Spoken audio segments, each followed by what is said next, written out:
Il était une fois un comte qui possédait un manoir dans les contrées de Britannia. Un manoir qui se verra abandonné quand celui-ci trépassera. Pourquoi ? Laissez-moi d'abord vous raconter son histoire. Ce comte était jeune, grand, mince. Il possédait une fine moustache qu'il aimait entretenir avec soin. Il portait constamment sur lui un costume en queue de pie. Il aimait apparaître élégamment vêtu. Mais ce comte vivait seul. Son manoir avait besoin d'animation, de fantaisie. C'est pourquoi il devait se trouver une femme. De génération en génération, les mariages ont toujours été arrangés dans sa famille. Mais lui, il ne voulait pas se marier ainsi. Il voulait aimer et chérir une femme jusqu'à la fin de ses jours. Par tous les Britanores, qu'est-ce que l'amour pouvait se trouver compliqué dans ces contrées. Lors d'un dîner, un soir, il vit apparaître une nouvelle servante. Elle était jeune, belle et désirable. Ses cheveux de couleur châtain, ondulés, lui tombaient jusqu'à la moitié de son dos. Les formes de son corps ne vous laissaient pas indifférent. Sa manière de se déplacer était douce. Les yeux du comte furent frappés par sa beauté. Lorsqu'elle s'approcha de lui pour le servir, devant ses convives, il lui demanda « À qui ai-je l'honneur ce soir ?» Je n'ai jamais autant apprécié un si beau. La servante ne le laissa pas terminer sa phrase. Elle ne voulait pas offusquer les convives qui l'écoutaient. « Je m'appelle Éléonore. »« Un formidable prénom qui vous honore, » rétorqua le comte. Il laissa repartir la jeune femme, mais ses yeux restèrent fixés sur sa silhouette. Au fond de lui, il en était conscient. Il la désirait. Il la voulait pour femme. Malheureusement, sa situation sociale ne lui permettait pas d'épouser une servante. Lorsqu'il apprit par un voisin que la jeune femme allait devoir épouser un paysan le mois prochain pour sauver les finances de son père, le comte en fut horrifié. Pourtant, c'était une chose assez courante qui se passait à son époque et dans ses vallées. Quelques jours plus tard, un soir, le comte guetta les pas d'Éléonore dans un couloir de son manoir.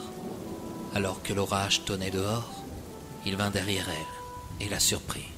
« Je vous ai fait peur ? » ?»« Un peu. Je ne m'attendais pas à votre présence, et l'orage m'effraie. Je n'aime pas ce temps. »« Éléonore, j'aimerais discuter avec vous. »« Je ne peux me permettre de palabrer avec vous, monsieur. Je ne suis qu'une servante et vous, je le sais, la coupa-t-il.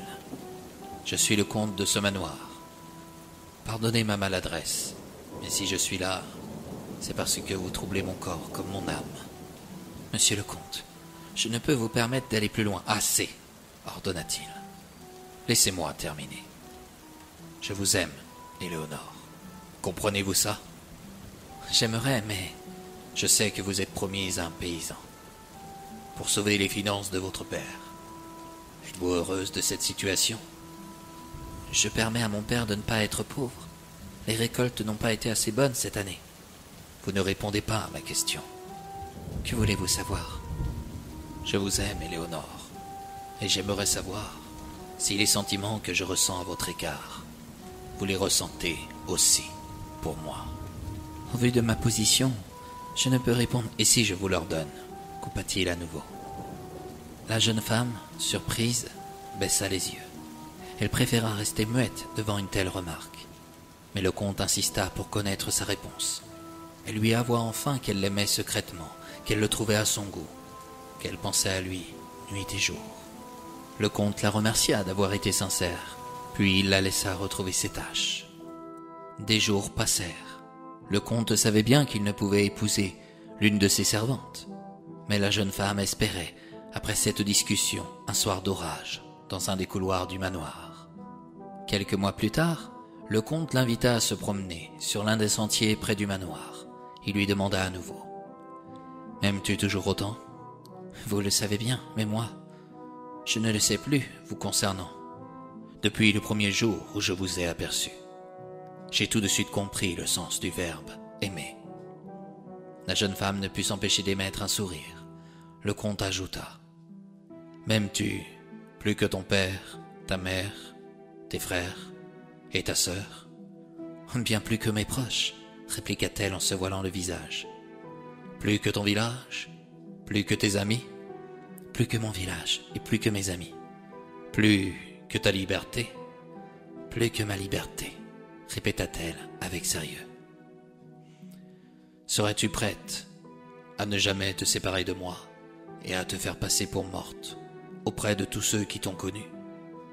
La question était surprenante, voire choquante. La jeune servante comprit qu'elle ne pourrait jamais l'épouser au vu de sa situation et de la sienne. Cependant, elle était prête à exécuter tout ce qu'il désirait, tellement elle l'aimait.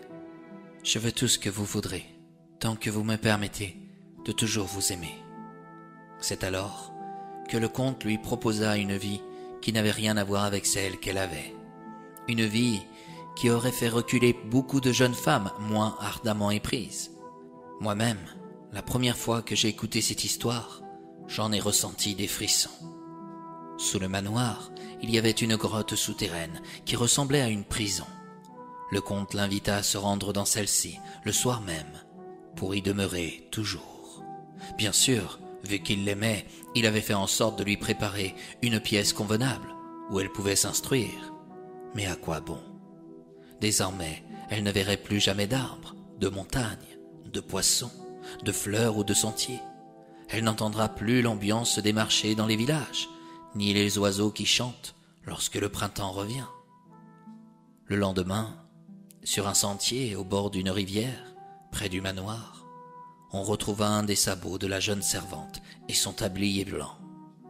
Certains Britanniens la crurent tombée et noyée dans la rivière. D'autres la pensèrent dévorée par les loups de la forêt de Camorra. Tous la considérèrent comme morte. Le comte ne confia son secret à personne. Il portait lui-même ses repas. Régulièrement, ils s'embrassèrent, profitèrent des joies que l'amour pouvait leur offrir. Des mois passèrent. La jeune servante ne revint pas sur sa décision. Le comte, elle l'avait dans la peau. L'expression des visages de sa famille commença par s'effacer de son esprit. Le seul qu'elle connut, désormais, était celui du comte. À quoi pouvait-elle penser lorsqu'elle se retrouvait de nouveau seule durant plus de 10 heures? D'ailleurs, il n'y avait aucune pendule dans cette grotte. Le temps n'existait pas, le jour et la nuit non plus. Ne regrettait-elle jamais d'avoir sacrifié sa famille, sa liberté, à un amour si égoïste et si dévorant? Elle l'ignorait, mais de son côté, le comte fut forcé d'épouser une femme pour des convenances qui ne lui plaisaient guère. Ne versa-t-elle pas des larmes d'ennui ou de remords? Personne ne le sut. Un beau jour, le comte fut convoqué. Une guerre éclata entre des Amazones et des Centaures dans la forêt de Camorra. Le comte partit pour leur faire essayer de trouver un accord. Mais il n'y trouva rien, si c'est que la mort. Avant de mourir, il eut juste le temps d'expier le prénom de celle qu'il aimait secrètement. Éléonore. La jeune servante l'attendit. Combien de temps? On l'ignore. Mais des années plus tard, lorsque l'on quitta le manoir pour le laisser à l'abandon, vu qu'on n'avait plus les moyens de l'entretenir, on découvrit cette grotte souterraine. Dans celle-ci, on aperçut une femme très blanche, très jeune, très belle, qui dormait. On aurait pu la considérer comme vivante, mais elle ne l'était pas, tant la mort l'avait conservée dignement. C'est pourquoi on décida de barricader cette grotte. On avait peur de voir surgir le fantôme de la jeune servante. Il pourrait hanter le manoir et les villages alentours. C'est depuis ce jour qu'on nomma devant le manoir les sentiers où Éléonore et le comte discutaient d'engagement, les sentiers de la mort. Et c'est ainsi, mes chers amis, que nous arrivons à la fin de cette histoire. Vous me direz certainement qu'elle se termine tristement, mais n'auriez-vous pas oublié que dans les contrées de Britannia, rien ne meurt? Le comte et la servante se sont sans doute retrouvés sous la forme d'inséparables, allez savoir. Ce récit a quand même le mérite d'affirmer que la bêtise des Britanniens, ou des Terriens, pour nous, est cruelle.